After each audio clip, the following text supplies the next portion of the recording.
Innal hamdalillah nahmaduhu wa nasta'inuhu wa nastaghfiruh wa na'udzu billahi min syururi anfusina wa sayyiati a'malina man yahdihillahu fala mudilla lahu wa man yudlil fala hadiyalah.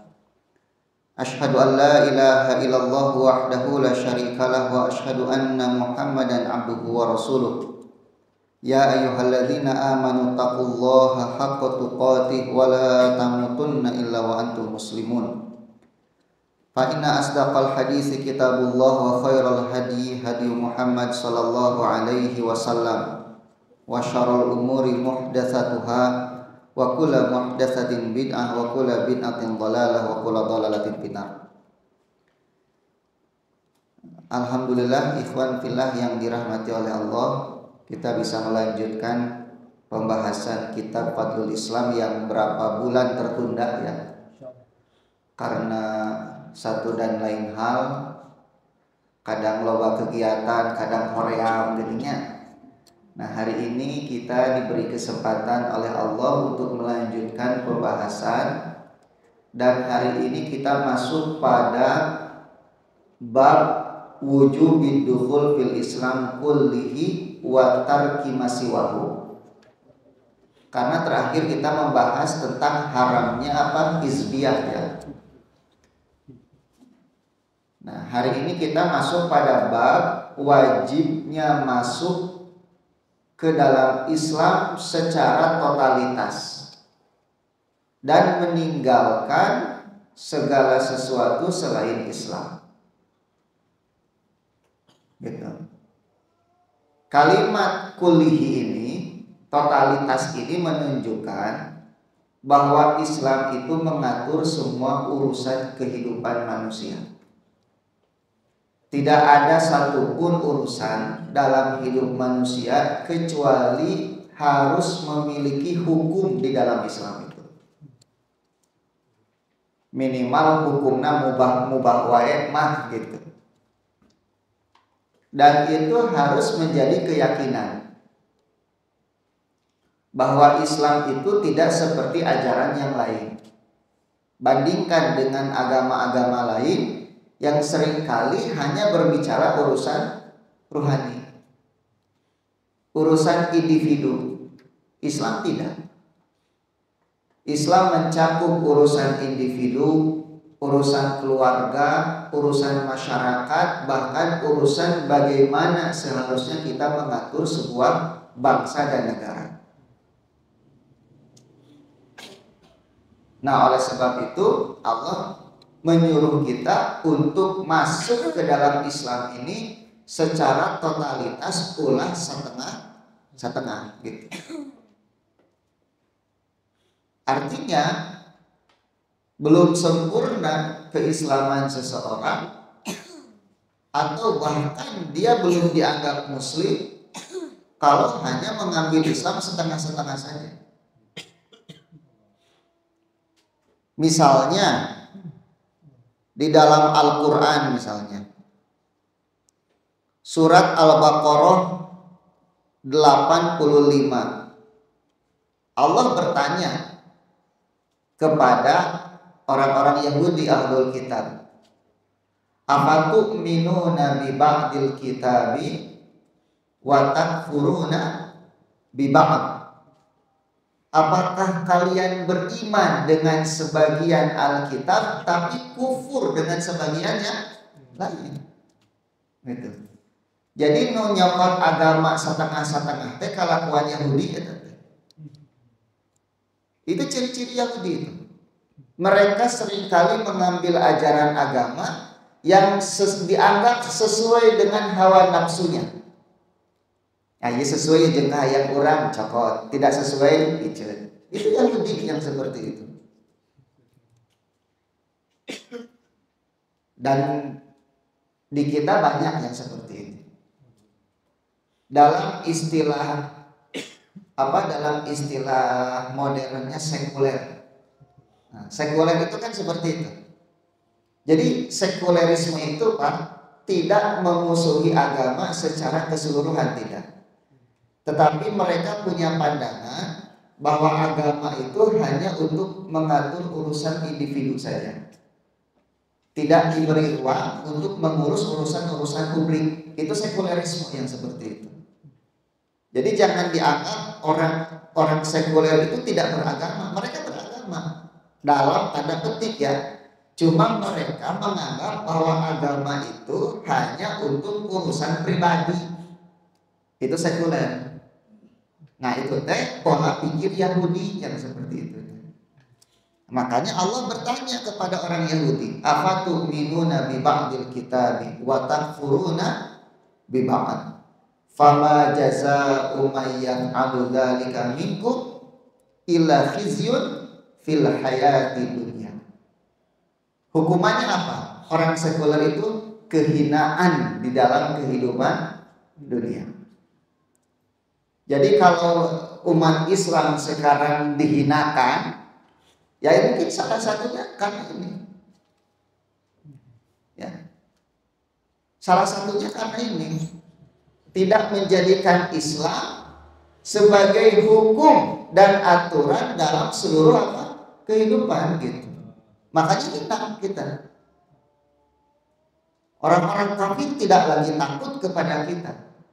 Baik umat Islam cenah paling ngurus dirina sorangan gitu bisa kan gitu. Kalau mau ngurus negara cenah gitu. Khizyun fil hayati dunya wa yaumal qiyamati yuraduna ila asyadil azab. Dan nanti pada hari kiamat mereka akan dimasukkan ke dalam azab yang sangat pedih. Jadi jangan dikira sekulerisme itu tidak berdosa. Itu ancamannya neraka. Ancamannya neraka. Makanya di dalam An-Nisa 150-151 apa? Innal ladzina yakfuruna billahi wa rusulihi wa yuriduna an yufarriqu bainallahi wa rusulihi wa yaquluna nu'minu bi ba'din wa nakfuru bi ba'din wa yuriduna an yattakhidu baina dzalika sabila apa ulaika humul kafiruna haqqan. Jadi orang-orang yang ingin memisahkan antara Allah dengan Rasulnya, mereka mengatakan kami beriman kepada sebagian, kafir kepada apa? Sebagian. Kami ingin mengambil jalan tengah saja. Justru kata Allah, mereka itulah orang kafir yang sebenarnya. Tuh, jadi jangan dianggap enteng. Ya. Ini keyakinan kita ya. Walaupun faktanya kita menyaksikan dalam kehidupan kita ya seperti itu. Islam itu hanya digunakan untuk mengatur urusan-urusan pribadi gitu. Tapi kira-kira namun misalnya negara orang tidak diatur oleh syariat Islam saha mudarat kan? Apakah kita ikut berdosa juga? Tidak. Kalau negara kita tidak diatur dengan syariat Islam, apakah kita ikut berdosa? Ada kan syariat itu yang menjadi ranah kita sebagai pribadi, ranah kita sebagai keluarga. Tapi ada hukum-hukum syariat yang menjadi ranah negara. Misalnya penerapan hukum-hukum jinayat misalnya. Itu kan ranahnya ranah negara, bukan ranah kita sebagai pribadi. Orang yang membunuh seharusnya dibunuh lagi dikisos. Orang yang berzina seharusnya apa? Dirajam. Orang yang mencuri seharusnya dipotong tangan misalnya. Tapi faktanya di negara kita tidak dilakukan. Ini yang dosa siapa? Apakah kita ikut berdosa? Itu kan di luar wewenang kita. Seharusnya mereka yang memiliki wewenang, yang mengampu kekuasaan melaksanakan hukum-hukum Allah dalam ranah itu. Artinya ketika ini tidak diamalkan, ya mereka nanti yang akan bertanggung jawab kepada Allah. Cuma kita sebagai individu harus punya keyakinan bahwa dalam Islam harusnya seperti itu. Minimal dan harus diilmui. Nah, makanya fikih-fikih jinayat itu harusnya diajarkan kepada umat. Kita seringkali bahkan hampir kita tidak menemukan ada kajian dalam permasalahan itu. Soalnya itu mengkaji fikih jinayat misalnya, fikih jihad, hampir tidak dibahas gitu. Mau dibahas naon poligami dari poligami dari. Itu bagian dari syariat, nikah bagian dari syariat. Tapi jangan sampai yang ini dikaji, yang ini tidak gitu. Akhirnya orang bodoh, orang jahil, nggak ngerti kalau seharusnya negara ini diatur oleh syariat Islam. Ya masuk KWC wae aya aturanna tuh Pak. Antum masuk WC kaki yang mana dulu? Kaki yang kiri, duana. Cuma dahulukan kaki yang kiri. Nah, mendahulukan kaki yang kiri teh di mana asalnya tadi? Itu syariat. So, dulu Ustadz Ridwan Saidi itu pernah cerita ya, Ridwan Saidi yang wafat itu ya. Ada pejabat negara yang marah karena ditanya bagaimana caranya gosok gigi berdasarkan Pancasila. Ya, atau asup KWC berdasarkan Pancasila teh kumaha? Kan gak diatur, betul ya? Kita tidak sedang menjelek-jelekan dasar negara ya, karena nilai-nilai yang ada di dalamnya itu Islami sekali. Apa yang tidak Islami dari poin-poin Pancasila itu? Tapi kan apa yang ada dalam Pancasila itu tidak mengatur seluruh aspek hidup kita. Ya, ada urusan-urusan yang memang gak diatur, bahkan banyak gitu. Dan itu hanya kita dapatkan di dalam agama kita. Nah, jadi kalau urusan masuk WC saja itu diatur di dalam agama kita, apalagi urusan mencakup kemaslahatan manusia yang lebih besar gitu. Nah, jadi Bapak jangan khawatir kalau misalnya ada sebagian hukum Islam yang tidak diterapkan di negara kita, itu murni bukan kesalahan kita. Yang penting kita beriman dan kita mengilmui bahwa itu seharusnya diamalkan. Maka kita berdoa kepada Allah. Mudah-mudahan para pemimpin kita bisa mengamalkannya, mendapatkan petunjuk dari Allah untuk mengamalkannya. Ya, karena tidak bisa negara ini berkah kecuali dengan menerapkan hukum Allah. Walau anna ahlal qura amanu wattaqau lafatahna alaihim barakatin minas samai wal ardi.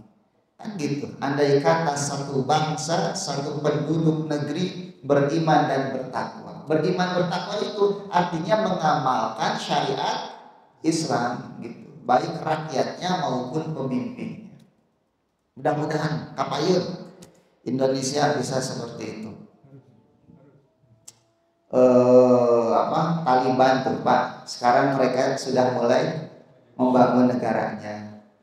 Kemarin Suriah alhamdulillah sudah bebas dari Bashar Assad laknatullah alaihi si kafir itu.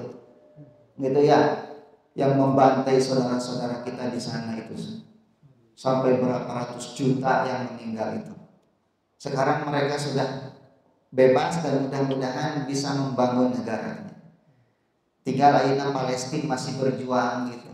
Kita berharap satu persatu negeri Islam itu bangkit, berdoa kepada Allah, termasuk negara kita, negeri kita ini. Mudah-mudahan Allah selalu menjaga negeri kita selalu aman dan memberikan petunjuk hidayah kepada rakyat dan pemimpinnya untuk mengamalkan syariat Allah Subhanahu wa ta'ala. Nah, kemudian dalil yang dipakai oleh Syekh apa itu? Surat Al-Baqarah ayat 208. Allah berfirman, a'udzubillahi minasyaitonirrajim, Ya ayyuhalladzina amanu dkhulu fis-silmi kafah wa la tattabi'u khutuwatis syaitan innahu lakum aduwwum mubin.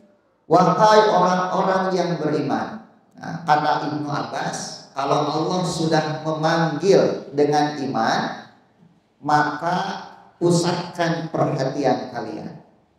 Kenapa? Karena biasanya setelah panggilan itu ada perintah atau ada larangan. Nah, ada perintah atau larangan. Nah, di sini ternyata ada perintah. Apa? Udkhulu fis-silmi, masuklah kalian ke dalam as-silmu. Apa as-silmu itu? Para ulama tafsir mengatakan al-Islam. As-silmi adalah al-Islam. Kafatan artinya jami'an, secara keseluruhan. Kafah, jami, kullah itu sama artinya. Gitu ya. Menunjukkan keumuman. Artinya jangan sampai ada satu hukum syariat pun yang kita tinggalkan. Gitu. Maka udhulu fi silmi kafah itu udhulu jami'an fi syariatil Islam. Maksudnya masuklah ke dalam hukum dan syariat Islam ini secara keseluruhan. Baik dalam urusan akidah, urusan ibadah ataupun urusan muamalah. Masuk semua ke situ.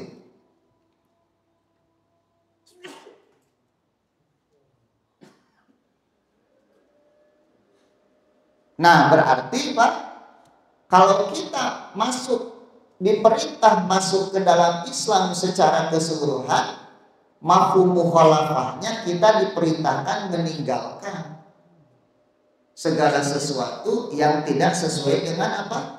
Islam. Apa itu? Kesyirikan, kekufuran, kebid'ahan, dan kemaksiatan. Berarti kan gitu. Ya. Itu mafhum mukhalafahnya. Apapun bentuk kesyirikan, bentuk kekufuran, bentuk bid'ah atau maksiat, sekecil apapun tinggalkan. Karena tidak sesuai dengan apa? Islam. Wah, kira-kira berat tuh, Pak. Berat tuh masuk Islam secara keseluruhan. Kenapa? Karena dalam ayat yang lain, fattaqullaha mastata'tum, semampu kalian. Semampu kita berarti kita hanya mengamalkan syariat itu yang menjadi ranah dan kemampuan kita. Di luar ranah itu bukan urusan kita. Di antaranya tadi menerapkan hukum Islam dalam tataran apa? Negara ini, itu bukan urusan kita. Nah, sampai di situ bisa dipahami tidak? Mafhum ya? Insya Allah, gitu ya. Kemudian pada ayat berikutnya, berarti Pak, wala tattabi'u khutuwatis syaitan. Kalau kita tidak masuk ke dalam Islam secara keseluruhan, hanya setengah-setengah, kita sudah mengikuti langkah-langkah setan. Ya, itu kan tipu daya setan itu. Sebetulnya pemikiran sekuler itu di mana sih Pak pemikiran? Di barat. Di barat. Tempat wahyu Ka'bah gitu. Di Amerika yang wahyu. Di barat itu. Karena barat dulu punya trauma sejarah. Apa trauma? Mereka hidupnya dikungkung oleh kekuasaan gereja pada abad pertengahan. Semua pandangan, penemuan ilmiah yang bertentangan dengan doktrin gereja itu dianggapnya bid'ah. Sampai Kopernikus itu dibakar hidup-hidup karena punya teori bahwa bumi ini sebenarnya mengelilingi apa?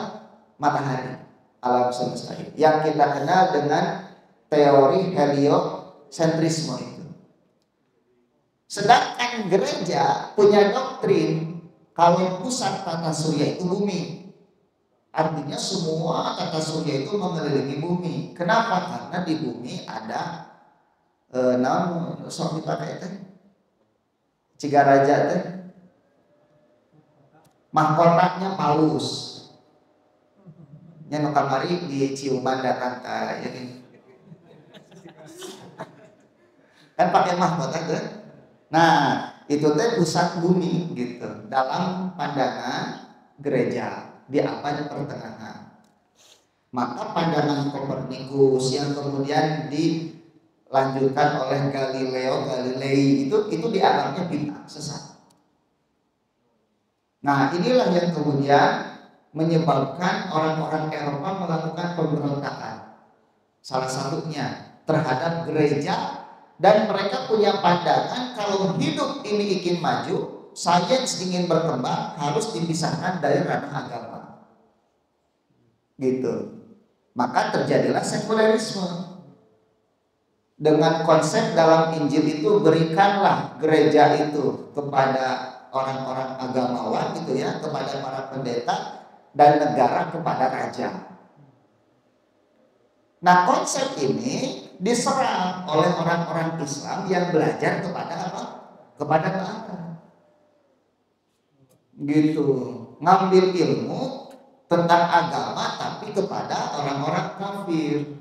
Balik deui ka urang ka Indonesia, ke negara-negara Islam. Kemudian disebarkan bahwa agama itu, negara itu kalau ingin maju harus dipisahkan dari agama karena ranahnya berbeda.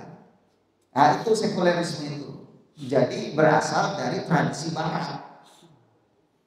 Itunya diambil oleh orang-orang yang mengaku Islam tetapi terbuai gitu, merasa kagum dengan peradaban barat. Itu yang kemudian disebut dengan penyakit inferioritas. Jadi merasa rendah di hadapan peradaban apa? Barat. Seolah-olah Islam itu tidak memiliki peradabannya sendiri. Padahal berapa ribu tahun Islam itu membangun peradaban dalam kehidupan ini. Gitu.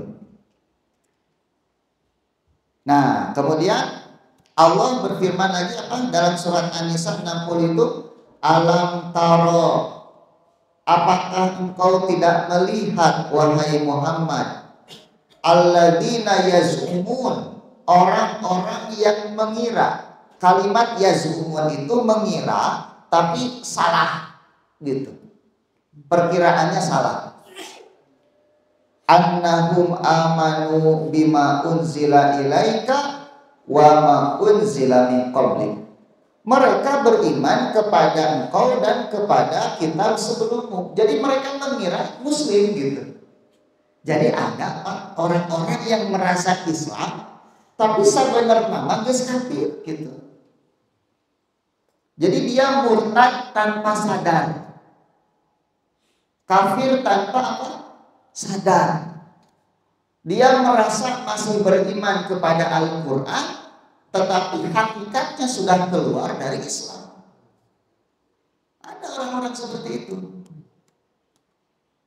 Makanya lihat, apakah engkau tidak melihat wahai Muhammad, orang-orang yang mengira bahwa mereka sudah beriman kepada apa yang diturunkan kepadamu dan kitab-kitab yang diturunkan kepada Nabi sebelummu.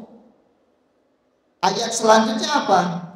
Yuriduna an yatahakamu ila taghuti wa qad umiru an yakfuru bih. Mereka hendak mencari hukum kepada taghut padahal mereka diperintahkan untuk mengkufuri taghut tersebut. Itu ayat selanjutnya. Nah, ini teh Pak, ada asbabun nuzulnya. Jadi ada seseorang, asbabul nuzulnya ini,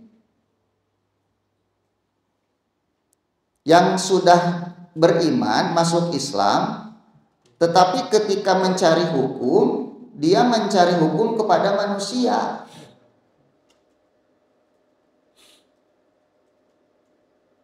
Nah, ini dari Ibnu Abbas, Pak.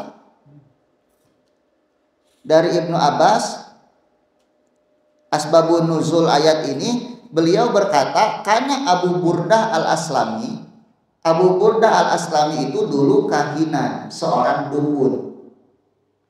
Yakdi bainal yahud fima yatanafaruna ilaihi. Jadi dia menetapkan hukum di antara orang-orang Yahudi. Ketika orang Yahudi ada masalah, datang kepada orang ini gitu. Namanya siapa? Abu Burdah al-Aslami. Nah, fatanafar ilaihi unasun man aslam. Tapi ada orang-orang Islam yang kemudian datang juga kepada Abu Burdah al-Aslami ini. Maka Allah menurunkan ayat yang tadi. Gitu. Ya. Jadi ayat ini untuk sebagian orang yang sudah masuk Islam, tapi ketika mencari hukum tidak kembali kepada Allah dan Rasulnya, tapi kepada Tauhid. Makanya dari ayat ini Al-Imam Ibnu Taimiyah mengatakan di antara bentuk Tauhid itu apa? Berhukum kepada hukum selain Allah. Gitu. Dari ayat itu. Ya tahakkamuna ila Tauhid.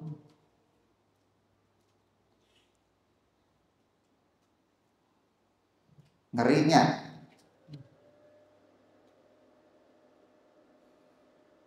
Nah, ayat ini oleh Syekh ditempatkan setelah udkhulu fi silmi kafah sebagai dalil bahwa di antara memeluk Islam secara sempurna itu adalah berhukum dengan syariat apa? Allah gitu. Dalam berbagai urusan hidup kita.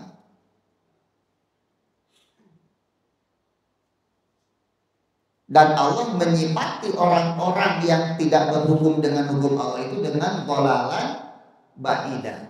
Mereka sudah sesat dengan kesesatan yang sangat jauh. Pak, lihat ini kalimatnya. Yuriduna. Yuridun itu sudah belum? Yuriduna an yatahakkamu ila Tauhid. Mereka hendak berhukum kepada siapa? Kepada Tauhid. Sudah belum? Belum. Baru kehendak. Tetapi Allah menghukumi dengan seperti ini gitu. Dengan kesesatan yang sangat, apalagi kalau betul-betul sudah dipraktekkan. Berarti sesat nanti lebih gitu. Ini orang baru mau, kalimatnya juga yuridun, baru berkehendak untuk mencari hukum kepada selain Al-Quran dan Sunnah.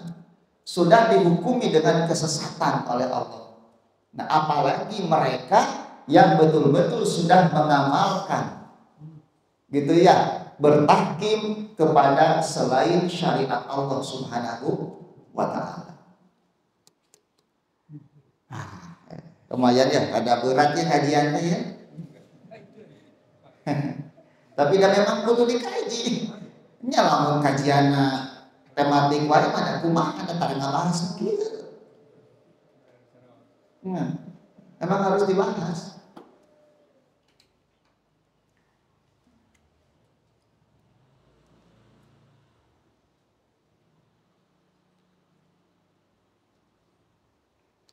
Nah, hanya memang Pak, sebagian ulama ada yang membagi bertahkim kepada selain syariat Allah itu kepada dua bagian.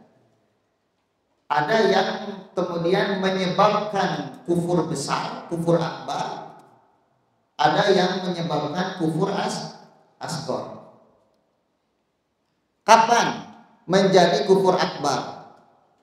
Nah, di sini dikatakan bahwa Syekh Muhammad ibn Ibrahim al-Syekh, ini keturunan Syekh Muhammad bin Abdul Wahab. Beliau di dalam kitab Tahkimul Qawanin, Tahkim al-Qawanin, jadi mengambil hukum dari qawanin itu apa ya? Kaidah atau undang-undang yang dibuat oleh manusia. Itu disebutnya qawanin. Beliau mengatakan annal hukma bi ghairi ma anzalallah, bahwa berhukum dengan selain apa yang Allah turunkan yakunu kufran akbar, bisa menjadi kufur akbar. Kalau kufur akbar itu artinya mengeluarkan orang dari apa? Islam. Karena enam kondisi. 6 kondisi. Yang pertama, idza jahadal hakim ahaqiyata hukmillahi wa rasulih. Ketika hakim betul-betul mengingkari hukum Allah dan Rasulnya, ini jelas kafir. Jadi betul-betul ingkar, tidak mengakui.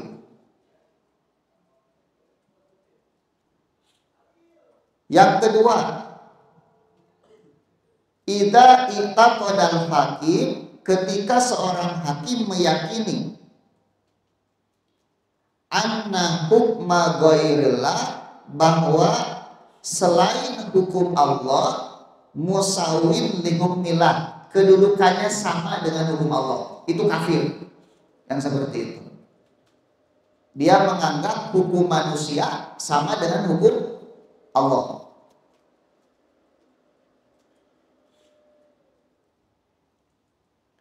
Yang ketiga, idza itaqadal hakim, ketika hakim meyakini anna hukma ghairillah, bahwa selain hukum Allah afdal min hukmillah, lebih utama dari hukum Allah. Jadi hukum Allah itu memiliki keutamaan, cuma dia meyakini hukum manusia lebih apa? Lebih utama. Itu pun kafir hukumnya. Yang keberapa itu? 3 ya. Yang keempat, idza itaqadal hakim, apabila seorang hakim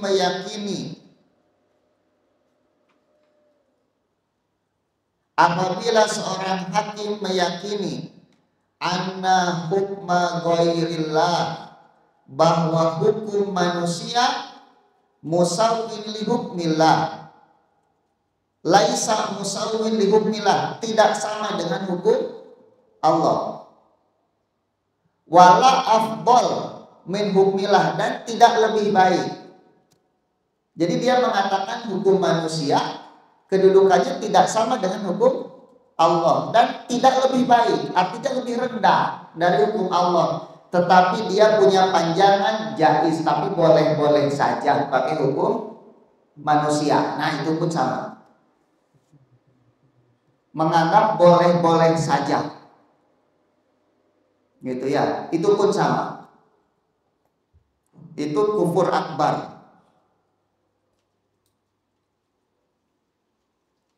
Yang kelima, seorang hakim berhukum dengan hukum buatan manusia, gitu ya, berhukum dengan hukum buatan manusia. Yang keenam, berhukum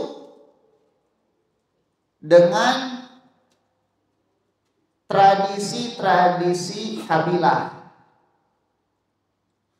atau tradisi-tradisi adat masyarakat setempat,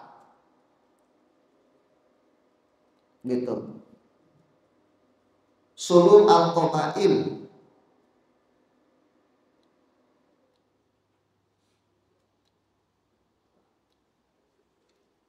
Ya tentu yang dimaksud dengan tradisi-tradisi kabilah di sini tentu yang bertentangan dengan hukum apa?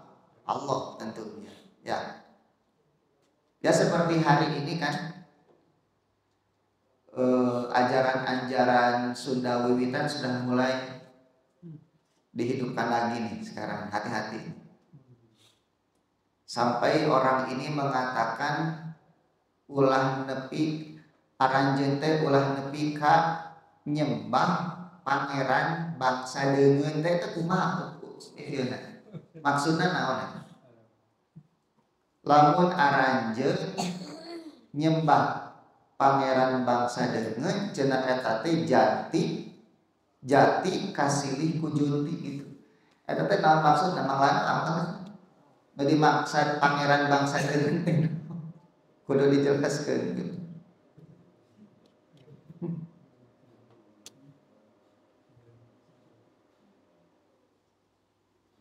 Kok bisa umat Islam dipimpin oleh orang seperti ini bagaimana? Sedangkan dalam Quran Allah berfirman walan yaj'alallahu lil kafirina 'alal mu'minina sabila. Allah tidak akan memberikan jalan kepada orang-orang kafir untuk memimpin orang-orang beriman, menguasai orang beriman. Orang butuh introspeksi berarti. Ya, kita harus introspeksi.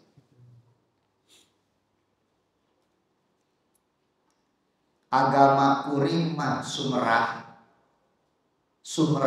kacaina, sumrah katangeuna cenah kitu, sumrah ka batuna, sumrah ka tangkal jeung ka gunung jeung ka mataharina.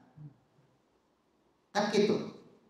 Kuring mah lain Islam. Lamun kuring nyebut Islam berarti ngaku aku-akuan ari aku teh diri, berarti ngaku Islam teh nyembah ka diri sorangan cenah.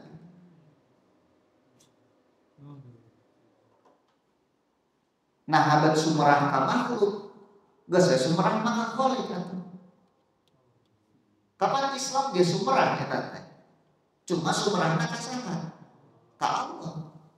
Kanu nyiptakeun taneuh, nyiptakeun batu, nyiptakeun cai, nyiptakeun tangkal, nyiptakeun bulan jeung matahari kan gitu. Nah, ya. Saha atuh nu milih kamari teh?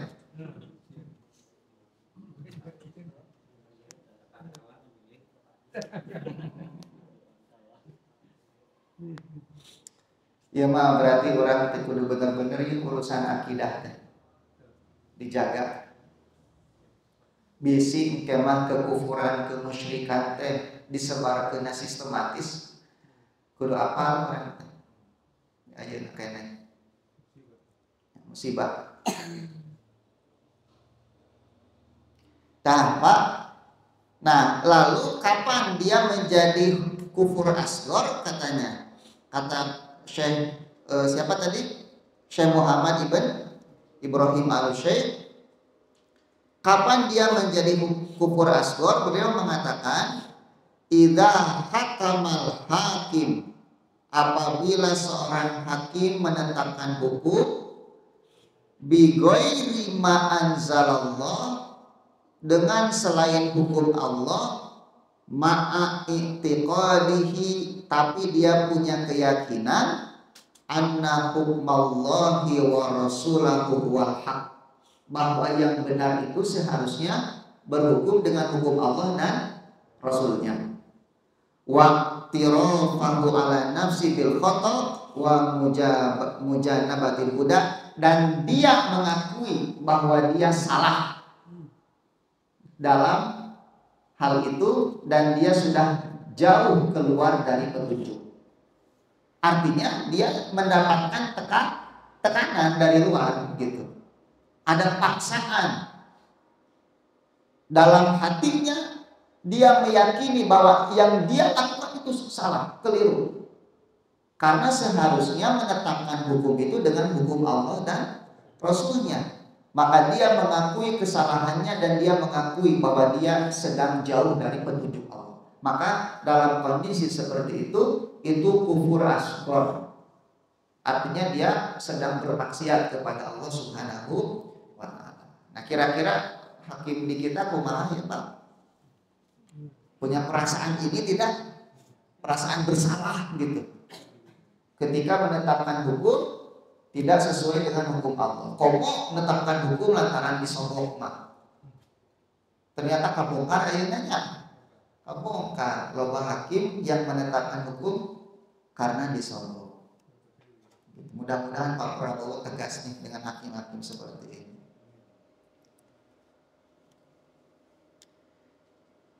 Nah, itu Pak, ayat yang keberapa? Ayat yang kedua, alam tara ilal ladzina yaz'umun. Gitu. Kemudian ayat yang ketiga yang dibawakan oleh Syekh apa? Surat Al-An'am 159. Allah berfirman, innal ladzina farraqu dinahum. Sesungguhnya orang-orang yang memecah belah agama mereka, wa kanu syi'a, dan mereka berkelompok-kelompok, lasta minhum fi syai', maka engkau Muhammad bukan bagian dari mereka sedikit pun. Gitu. Ayat ini dalil dibencinya para pengikut hawa nafsu dari kalangan kufar dan ahli bid'ah yang memecah belah agama mereka menjadi berkelompok-kelompok. Syi'an itu ahzaban artinya, berhizbi-hizbi. Hati-hati kita nih, jangan sampai kita termasuk kepada golongan yang memecah belah barisan kaum muslimin. Innamal mu'minuna apa? Ikhwah. Orang beriman itu saudara. Kalau antum memecah belah dengan kedok apapun, dengan kedok apapun, dengan kedok manhaj lah, dengan kedok inilah, antum masuk ke dalam ayat ini. Ya, dan Nabi berlepas diri. Nabi berlepas diri. Jadi lamun urang memecah belah umat, engke di akhirat rek diaku usaha. Dan Nabi mah teu ngajarkeun siga kitu. Ya, Nabi itu tidak mengajarkan kita untuk memecah belah kaum muslimin.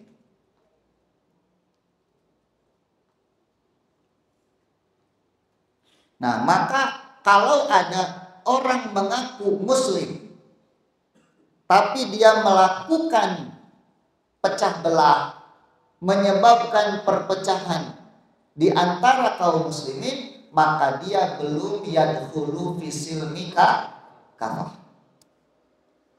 Dia belum masuk Islam secara kafah. Nah, hati-hati nih dengan perilaku-perilaku kita yang seringkali menyebabkan perpecahan. Jangankan di antara anggota masyarakat, jeung kolot sorangan nepikeun ka pasiak teh kumaha eta. Gitu. Jadi setelah mengaji teh lain beuki deukeut jeung kolot teh ngadon pasiak.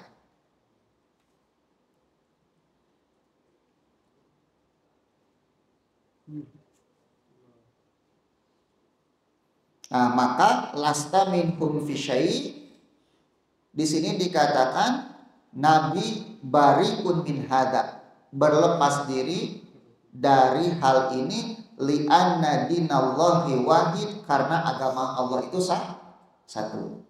Jadi Bapak, pandangan ketauhidan itu ini harus Bapak pahami bahwa konsep ketauhidan dalam Islam itu tidak hanya berbicara tentang mengesahkan Allah, tapi kita pun harus punya pandangan bahwa umat Islam ini umatan wahidah, umat yang satu.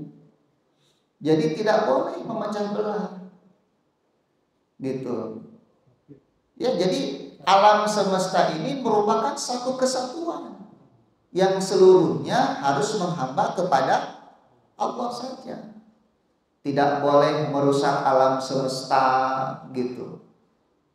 Ya, menimbulkan perpecahan di kalangan kaum muslimin.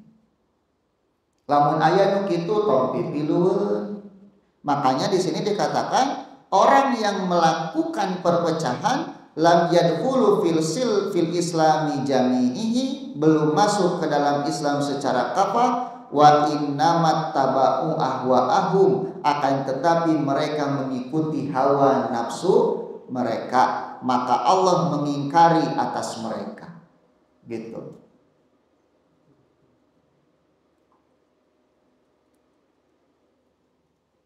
Oleh sebab itu dalam Al-Anbiya 92 Allah mengatakan inna hadhihi ummatukum ummatan wahidah wa ana rabbukum fa'budun.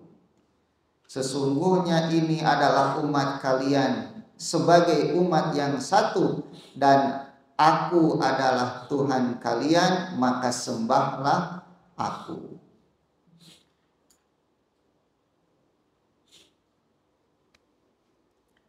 Nah, 3 ayat ya Pak.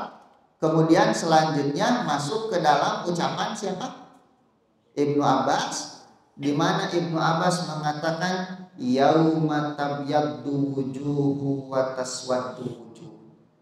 Allah berfirman, hari di mana satu kelompok wajahnya putih berseri-seri, tetapi satu kelompok wajahnya menghitam.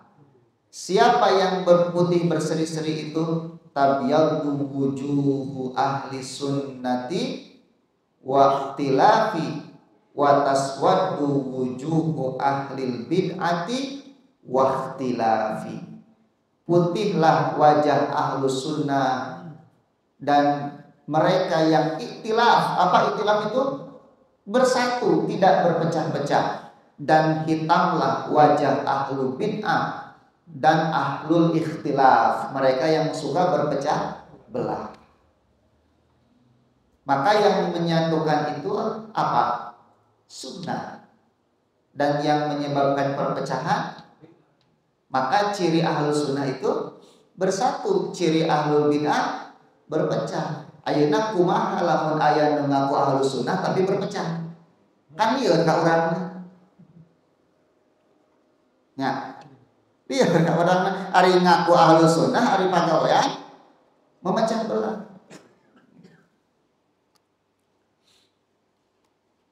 Bisi orang asup kanu ayat ieu. Eta teh ayat surat Ali Imran 106. Sampai ku Allah ditanya, akafartum ba'da imanikum fadzuqul adzaba bima kuntum takfurun.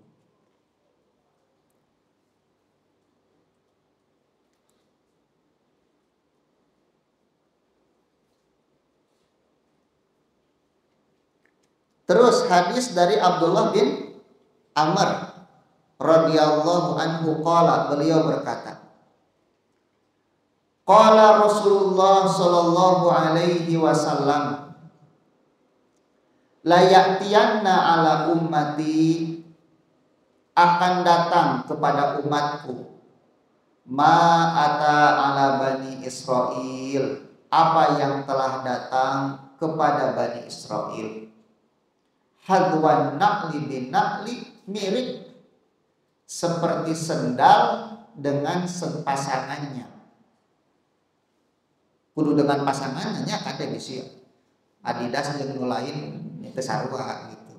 Ieu mah jadi sendal capit jeung sendal capit nu ukuranna sarua gitu. Hadwan na'li bin na'li. Hatta in kana minhu, artinya Pak teu dipikeun sasieun cek orang Sunda. Mirip sarua gitu. Teu dipikeun sasieun.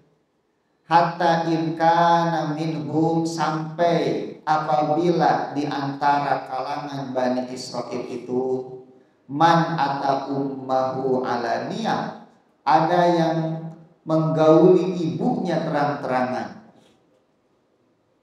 Ngerinya, menggauli ibunya terang-terangan. Lakana fi ummati man yasna'u dzalik.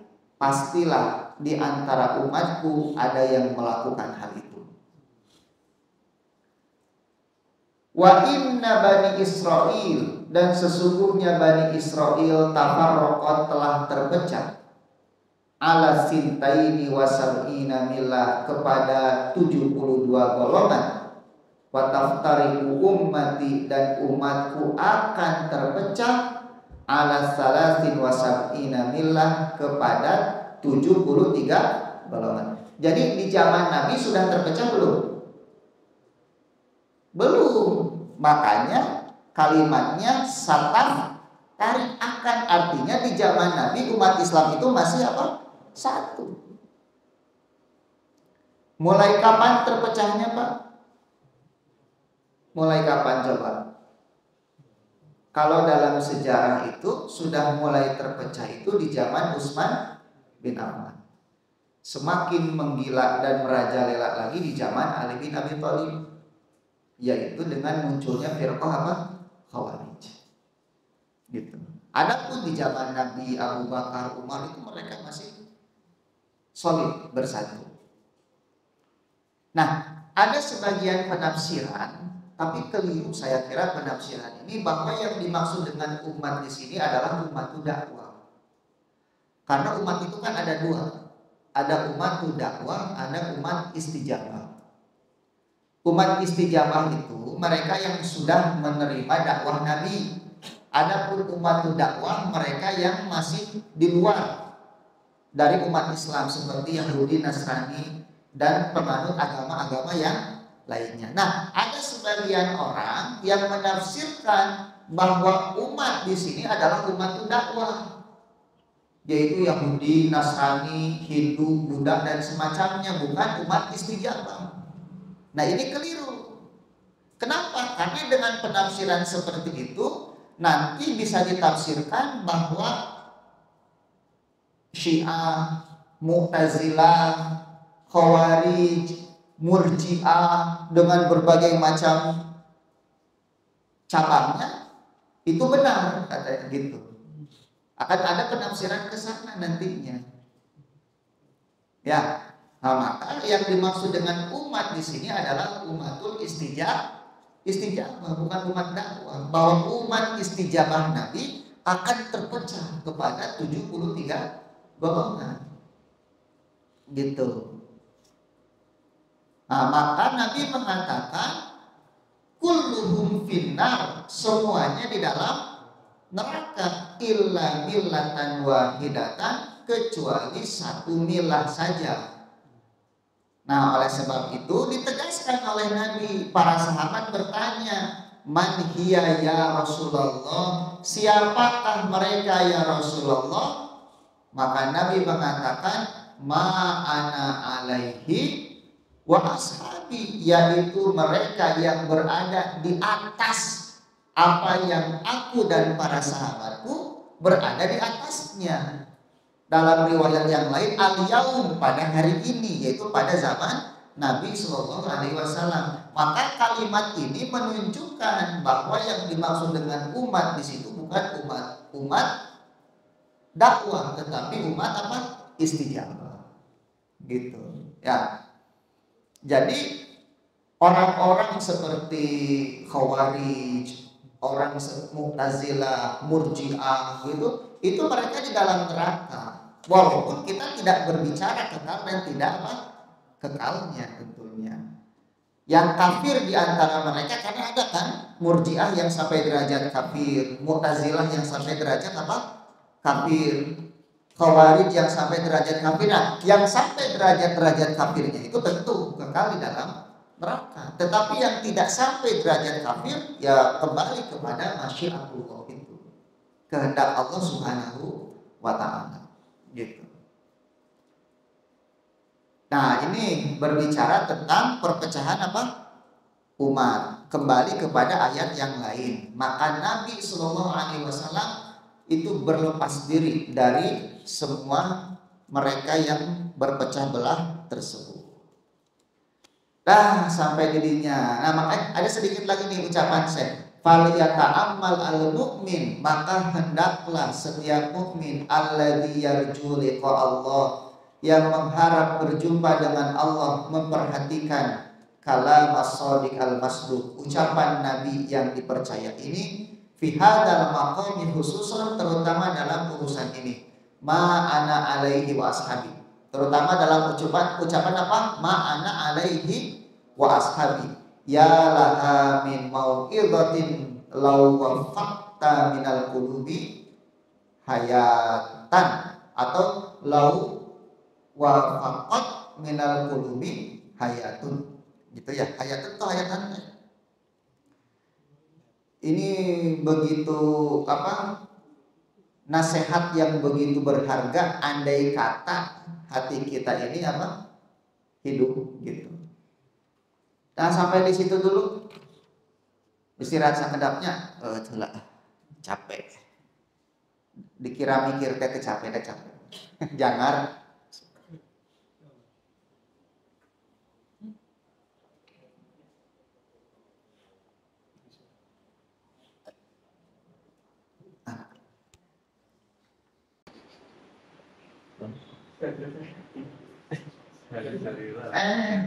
Salah.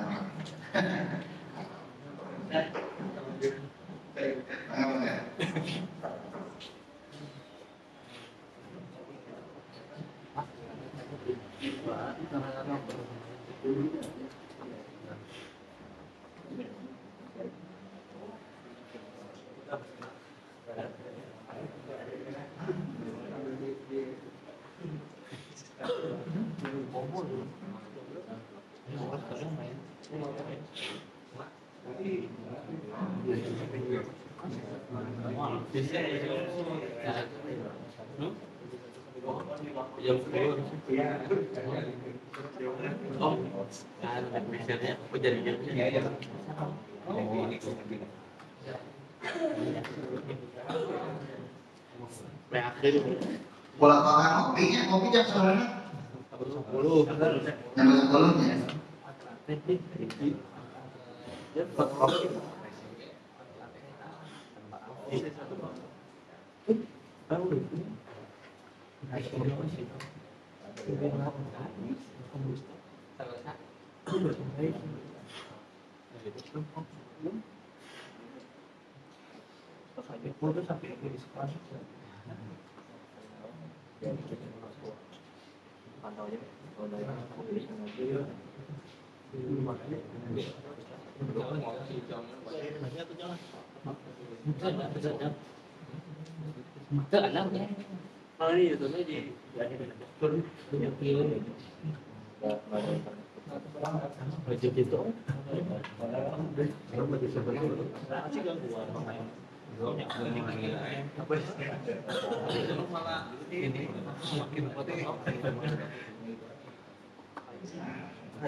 So, ya hadis dari Abu Hurairah.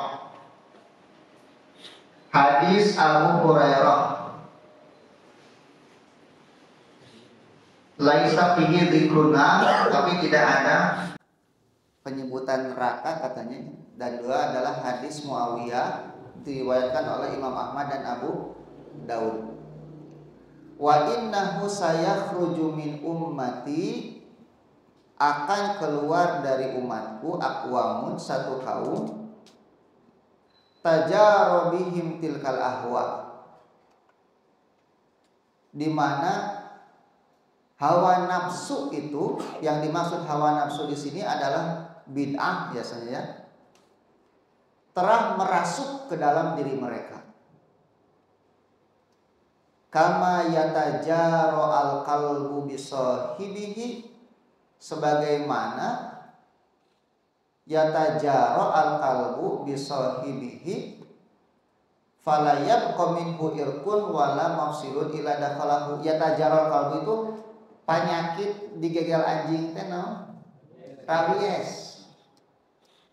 Sebagaimana penyakit rabies merambah kepada orang yang digigit anjing sehingga tidak ada satu urat atau mafsil ini apa persendian kecuali dimasuki oleh penyakit tersebut. Ya, jadi ada sekelompok orang kata Nabi nanti yang memang hidupnya itu bergelimang dengan bid'ah dan dia sulit untuk meninggalkan bid'ah tersebut. Sebagaimana orang yang rabies sulit disembuhkan. Gitu. Karena si penyakitnya sudah masuk ke seluruh tubuh. Aloba gitu teh Pak. Makanya nanti pada bab berikutnya tentang bid'ah dan tentang Allah tidak akan memberikan taufik kepada para ahlul bid'ah untuk bertobat. Sehingga mereka sulit untuk meninggalkan bid'ahnya itu. Ya. Dan ngalakukan bid'ah mah Pak biasana bedegok. Ya, biasanya bedegok. Cuma memang ini akan lebih sering terjadi kepada mereka yang ditokohkan biasanya. Berbeda dengan orang-orang yang bukan tokoh. Itu akan lebih mudah untuk menyadari. Tapi ketika ditokohkan sudah memiliki tempat, apalagi umat yang sangat banyak, biasanya enggan untuk meninggalkan bid'ah karena nanti berkaitan dengan faktor yang lain. Sieun ditinggalkan ke umatna, sieun tidak mendapatkan lagi pekerjaan, job dan semacamnya gitu. Karena itu berkaitan juga biasanya dengan urusan-urusan ekonomi, dengan kebutuhan-kebutuhan dunia, kebutuhan eksistensi, kebutuhan ekonomi. Nah, itu makanya caranya adalah membuat umat ini cerdas, pintar, sehingga mereka tidak lagi bisa ditipu oleh orang-orang yang mengecer agama. Gitu. Kan malah nu ngecer es teh mah dah halal eta. Ieu nu haram nu ngecer agama gitu. Nauzubillah. Dan ternyata kasusnya tuh bukan itu saja, banyak. Sampai ada kasus di mana dia mengucapkan ucapan yang betul-betul jorok itu urusan di dalam kamar suami istri, dia ungkapkan juga di depan majelisnya itu. Ini sakit orang ini. Kok bisa sampai seperti itu gitu. Tapi dah anggap dibela kan. Anggap dibela. Berarti nu ngabela teh nu frekuensi biasanya. Frekuensi nasami biasanya. Allah mahnya pada ngabongkar magampilnya, bongkar itu Allah. Nah, masuk bab yang lain Pak. Bab majaa. Saya tidak membaca semua syaratnya, yang sekiranya bisa saya sampaikan saja karena kalau dibaca dengan syarah secara keseluruhan, sigana daurah teh sabab beres gitu, maca syarah hungkul. Oke, iraha deui daurahna tahun payung meureun insyaallah. Bab majaa anal bid'ata asyaddu minal kabair. Bab bahwa bid'ah itu lebih besar, lebih mengerikan gitu ya, lebih dahsyat minal kabair daripada al-kabair, dosa-dosa besar. Ari bid'ah teh naon, Pak? Bid'ah itu apa bid'ah? Secara bahasa bid'ah itu asyai'ul muhdats, sesuatu yang baru, itu bid'ah. Misalnya dalam Al-Baqarah 117,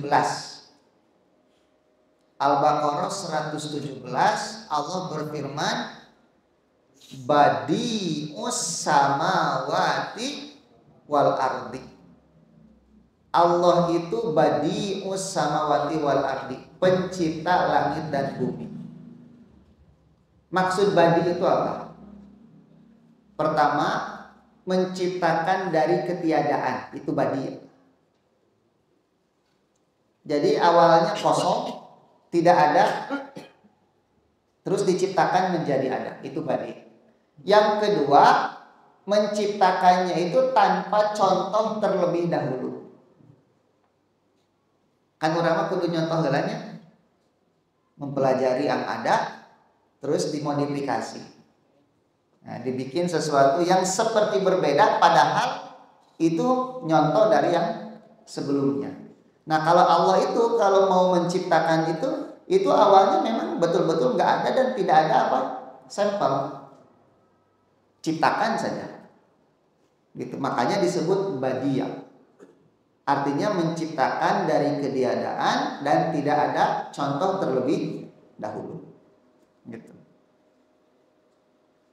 Nah, adapun secara syariat yang dimaksud dengan bid'ah itu adalah ihdatsu syai' fiddin. Mengadakan sesuatu yang baru di dalam agama. Nah, ini fiddin ini penting ini. Ngarah pikirannya teu ka mana wae. Oh, si ustaz ceramah make mikrofon bid'ah, cenah kitu. Kajianna make enmek teu make onta bid'ah, cenah kitu kan gitu nya. Heeh lah da eueuh atuh ontana sok lamun aya mah ontana dipake cenah ka dieu ka al-Islam. Itu nya pangneangankeun onta. Bari jeung Nabi teh kan diutus teh lain ngajarkeun naik onta Nabi teh. Sugan Nabi diutus untuk mengajarkan membuat mikrofon gitunya, diutus untuk mengajarkan naik onta kan tidak. Ya, tetapi untuk mengajarkan apa?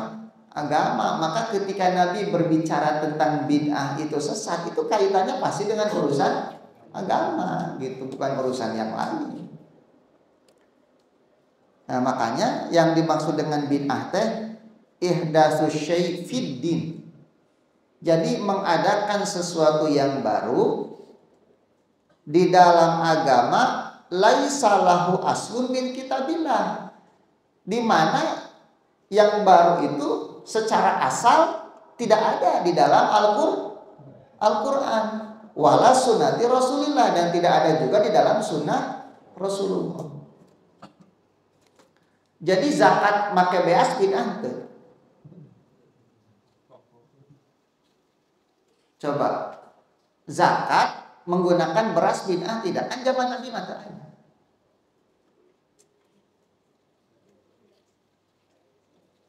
Tidak, kenapa? Karena lahu aslu fi kitabillah. Wa sunnati Rasulillah, ada asalnya.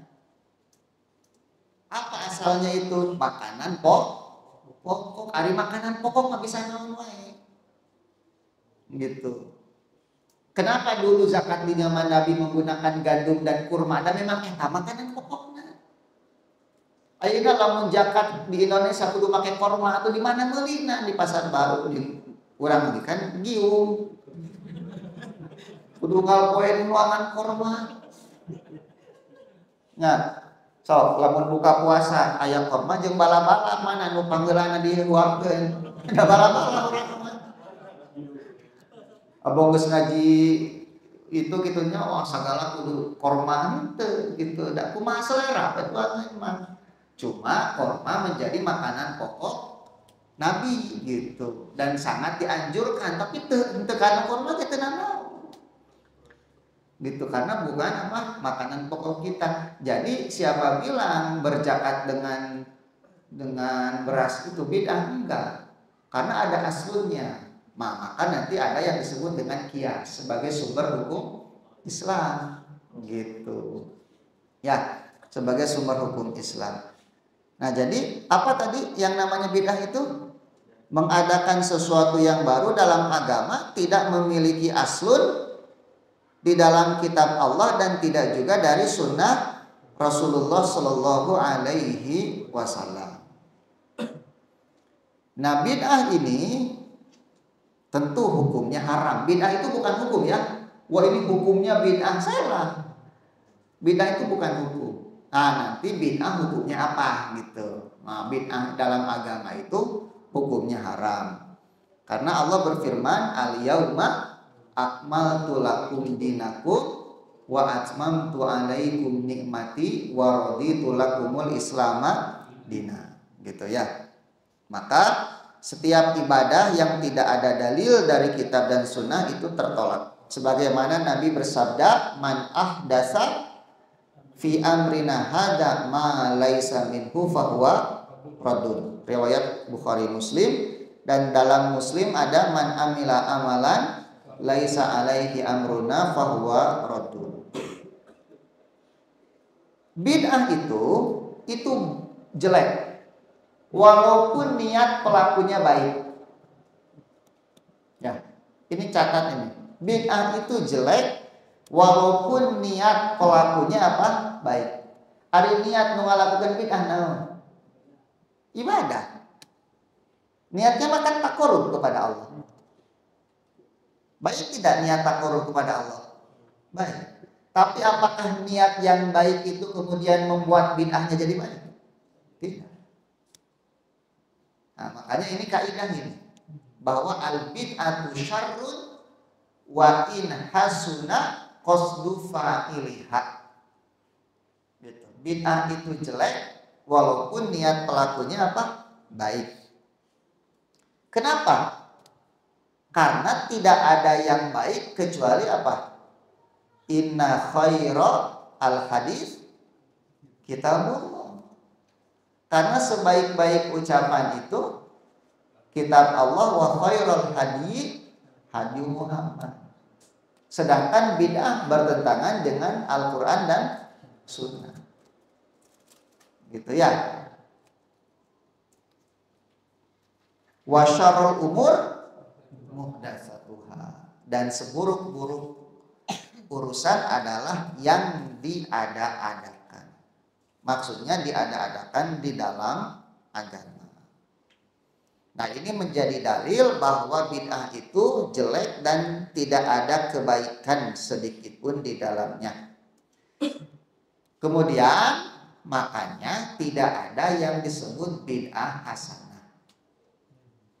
Gitu ya. Bid'ah hasanah itu hanya berlaku dalam urusan-urusan duniawi.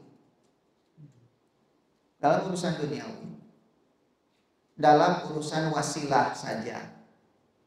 Contoh misalnya di zaman Nabi teu aya pesantren.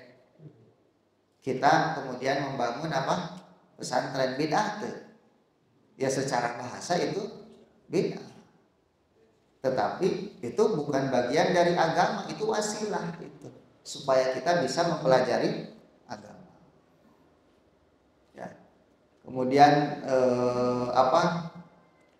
ilmu nahwu, ilmu sorof, ilmu usul fikih kan tidak ada ditulis secara sistematis seperti di zaman kita sekarang ini. Tapi itu menjadi wasilah untuk kita mempelajari apa? Ilmu-ilmu agama. Itu maka tidak dikatakan sebagai bid'ah. Sebagaimana Abu Bakar menjadikan Quran dalam apa? Mushaf seperti ini. Ini tidak menjadi bid'ah. Di zaman Nabi kan tidak ada mushaf. Tapi dengan dimushafkan seperti ini menjadi wasilah buat kita untuk apa? Mempelajari, menghafal. Coba kalau dulu tidak seperti ini kan. Di satu sisi banyak penghafal Quran yang syahid.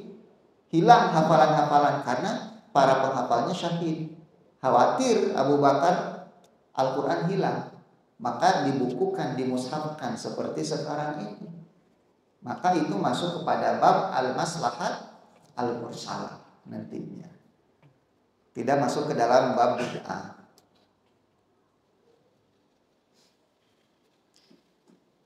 Nah, jadi bid'ah hasanah itu hanya ada di dalam apa? Urusan duniawi atau wasilah saja. Adapun dalam inti agama itu enggak ada.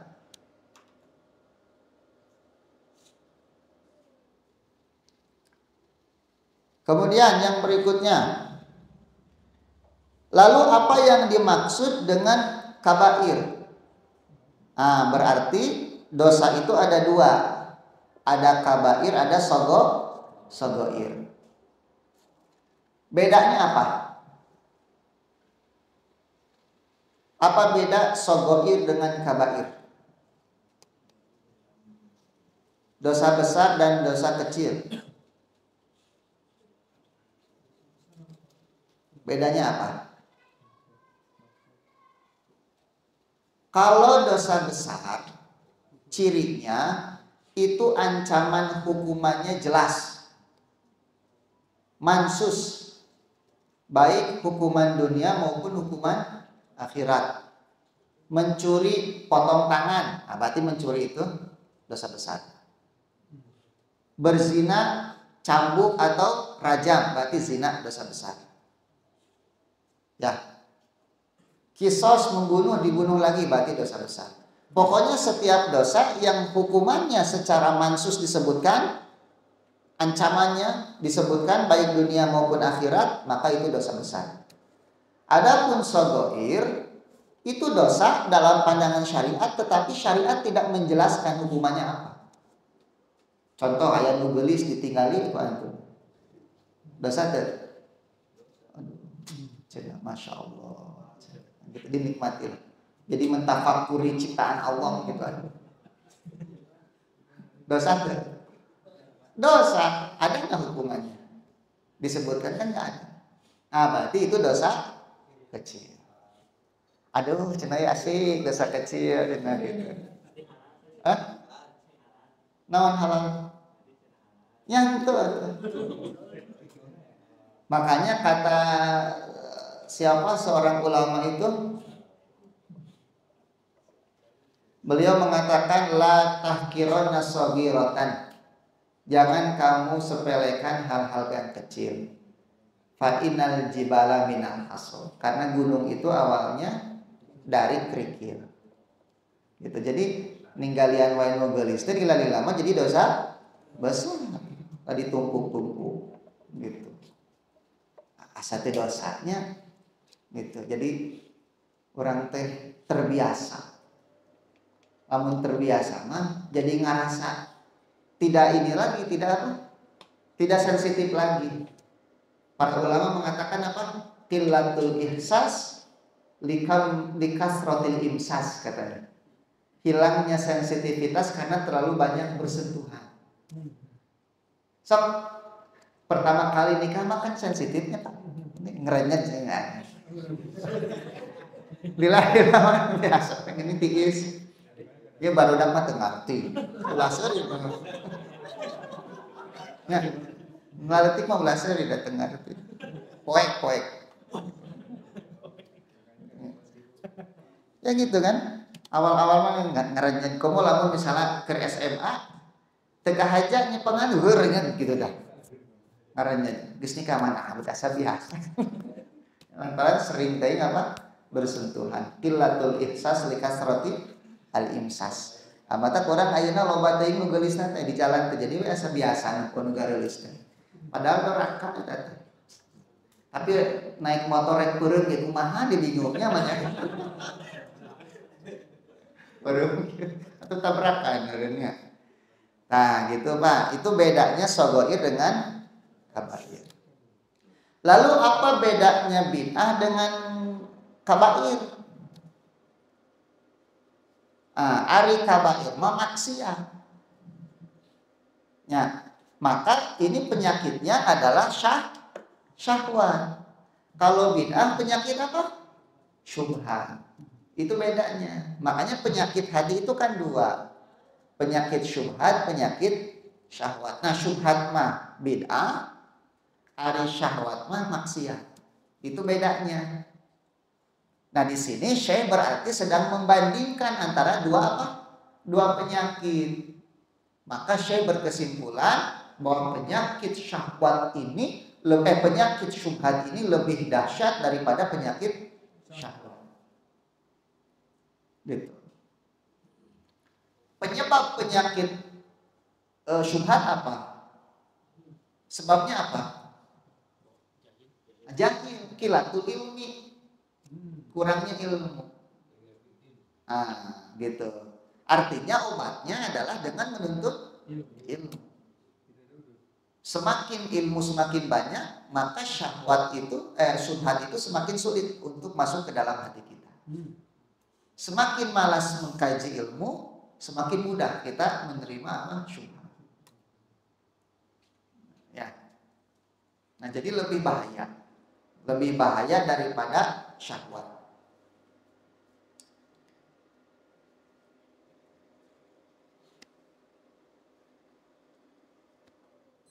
Tapi al-kabair ini menyebabkan orang pelakunya kufur tidak, Pak? Tidak ya. Itu kaidah ahlus sunnah ya. Karena yang menganggap pelaku kabair itu kufur itu siapa? Khawarij. Itu orang Khawarij gitu. Tetapi Pak, di antara kabair ini ada yang paling akbar yang disebut dengan akbarul kabair. Akbarul kabair. Apa? Asyirku. Nah, asyirku itu disebut akbarul kabair. Berarti ada yang di bawah asyirku. Nah, dan hanya pelaku akbarul kabair lah yang dikeluarkan dari Islam. Gitu. Dikeluarkan dari Islam. Sebetulnya tidak hanya sih. Ada kabirah juga yang bisa mengeluarkan orang dari Islam. Selain syirik. Dosa besar. Gitu ya. Selain syirik tapi mengeluarkan orang dari Islam. Apa? Tarkus sholat. Meninggalkan sholat. Itu dosa besar. Dan sama. Makanya ayat yang dibawakan oleh Syekh ini, innallaha la yaghfiru an yushraka bi, sesungguhnya Allah tidak mengampuni ketika ia disekutukan, wa yaghfiru maduna dzalika liman yasha, dan Allah mengampuni maduna dzalika liman.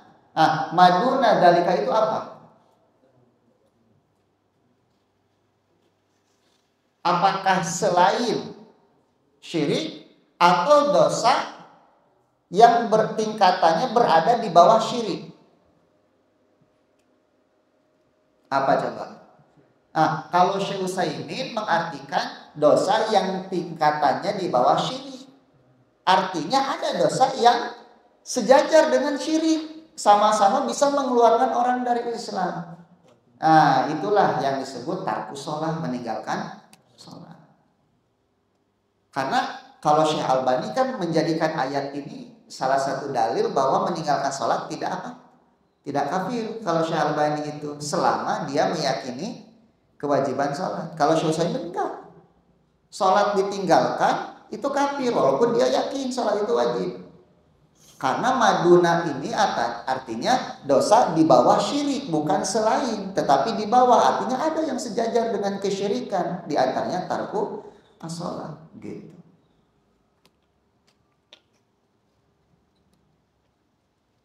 Nah,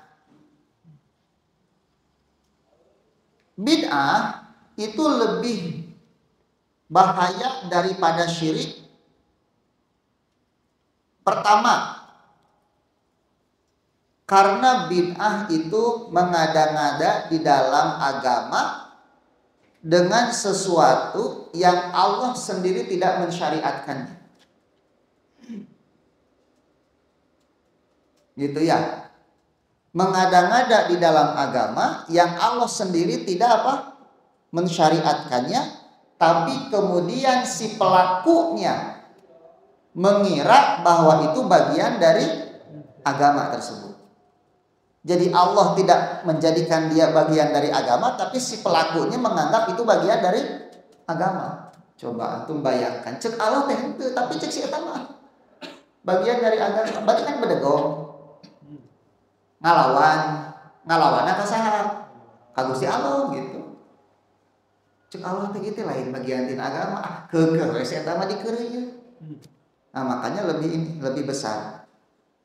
Sedangkan pelaku maksiat itu menganggap maksiat bagian dari agama tidak? Tidak. Dia tahu bahwa ini menyelisihi apa? Agama. Nah, makanya kenapa bisa lebih apa ini? Bahkan si pelaku maksiat itu ya sadar kalau dirinya sedang bermaksiat. Adapun pelaku bid'ah ngarasa keur beramal soleh. Makanya penyebab yang kedua apa tadi? Bahwa pelaku bid'ah menganggap dirinya berada di atas kebenaran. Nah, pelaku bid'ah menganggap dirinya berada di atas kebenaran dan amal soleh, sehingga jarang bertobat. Jarang bertobat. Adapun orang yang melakukan maksiat, mereka sadar betul mereka sedang apa? Bermaksiat dan diharapkan bertobat. Terus yang ketiga, ahlu bid'ah itu mengada-ngada dusta atas nama Allah. Ya, ahlu bid'ah itu mengada-ngada dusta atas nama Allah. Tapi kemudian beribadah kepada Allah make bid'ahna eta, coba bayangkeun. Geus mah bedegong. Nya, bedegong menganggap itu bagian dari agama, cek Allah lain, cek manehna nya. Kemudian dia berdusta atas nama Allah karena ketika dia melakukan bid'ah, dia akan menyandarkan bid'ah itu kepada siapa? Kepada Allah. Seolah-olah datang dari Allah, padahal tidak. Geus kitu teh ngadeukeutan Allah teh make bid'ah eta kan begitu teh. Teu boga kaera sebenarnya. Bertubi-tubi gitu. Ya.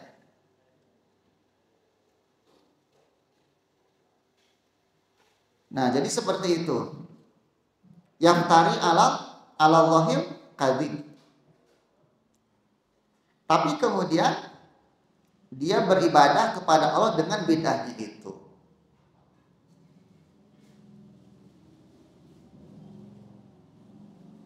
Apalagi ikhwan diperparah ya, kalau si ahlu bid'ahnya ini ingdahu nasiban minal ilmi. Dia adalah orang yang memiliki bagian dari ilmu. Gitu ya, bagian dari ilmu. Kemudian dia orang yang waro, yang kelihatannya apa? Waro itu apa? Oh, bertakwa kepada Allah gitu kan. Nah, orang akan lebih banyak tertipu lagi dengan ketimbang orang yang bermaksiat. Nah, orang melihat ahli maksiat kan pasti dia akan menjauhi orang tersebut. Tapi melihat ahlu bid'ah, dia akan tertipu. Oh iya, orang soleh padahal bukan. Nah, dari berapa poin itu kita bisa melihat bahwa bid'ah itu lebih apa? Lebih buruk daripada maksiat. Nah, jam 10-nya istirahatlah. Subhanakallahumma bihamdika asyhadu an la ilaha illa anta astaghfiruka wa atubu ilaik. Assalamualaikum warahmatullahi wabarakatuh.